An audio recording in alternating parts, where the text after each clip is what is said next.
Parce que la réalité en Europe, ce sont les États, ce sont les nations. L'idée d'un peuple européen, c'est un fantasme romantique, ça n'est pas une réalité. L'Europe a besoin de la France. L'élection présidentielle française, c'est un moment crucial. Vous voyez d'ailleurs l'inquiétude avec laquelle nos voisins suivent cette campagne. Et ils ont raison, car l'Europe a besoin d'un chef d'État en France qui soit fort et qui puisse reprendre l'initiative. Je suis aujourd'hui le seul candidat qui présente une analyse lucide à la fois de la nécessité de l'Europe pour notre pays et en même temps des insuffisances profondes de la construction européenne et de l'urgence d'agir. François Fillon, il a un projet de changement qui est un projet de redressement national. C'est un projet qui permet de revenir au plein emploi en appliquant des méthodes qui ont été appliquées dans d'autres pays européens et qui ont permis de revenir au plein emploi. C'est un candidat qui propose de baisser les charges dans un pays qui a le niveau le plus élevé d'impôts et de prélèvements obligatoires. Et c'est un projet de lutte contre l'insécurité qui permet à la France de retrouver sa place sur la scène internationale qu'elle a perdue. La voix de la France n'est plus entendue. Donc voilà, ce projet de changement, il est le seul à pouvoir le porter et il est le seul à pouvoir le mettre en œuvre avec une vraie majorité autour de lui.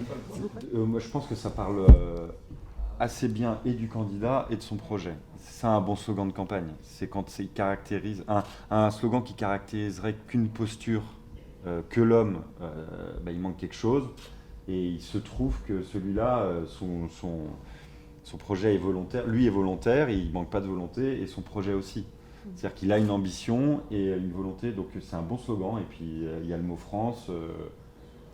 C'est pas comment dire. C'est pas un slogan, je suis pas sûr qu'il marquera l'histoire de la communication politique comme certains slogans, mais en fait c'est très très rare. Il y a déjà eu 372 000 partages depuis l'application. D'accord. Et Elle a été lancée quand ? elle a été lancée il y a un mois et il y a 15 000 utilisateurs. Sur Twitter c'est plutôt jeune, c'est plutôt urbain. Et sur Facebook c'est maintenant assez représentatif de notre électorat.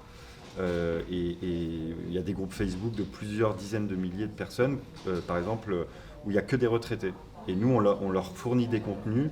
Et puis sinon, on utilise aussi beaucoup, et ça, je pense qu'on est aussi les seuls à le faire, on utilise beaucoup les mails, parce que souvent, on a délaissé les mails avec l'arrivée des réseaux sociaux, et on se rend compte de plus en plus qu'il y a encore toute une frange de la population qui s'exprime, qui donne son avis par ce qu'on appelle les boucles mail, c'est-à-dire qu'en gros on donne son avis ou on donne une information à tout son carnet d'adresses.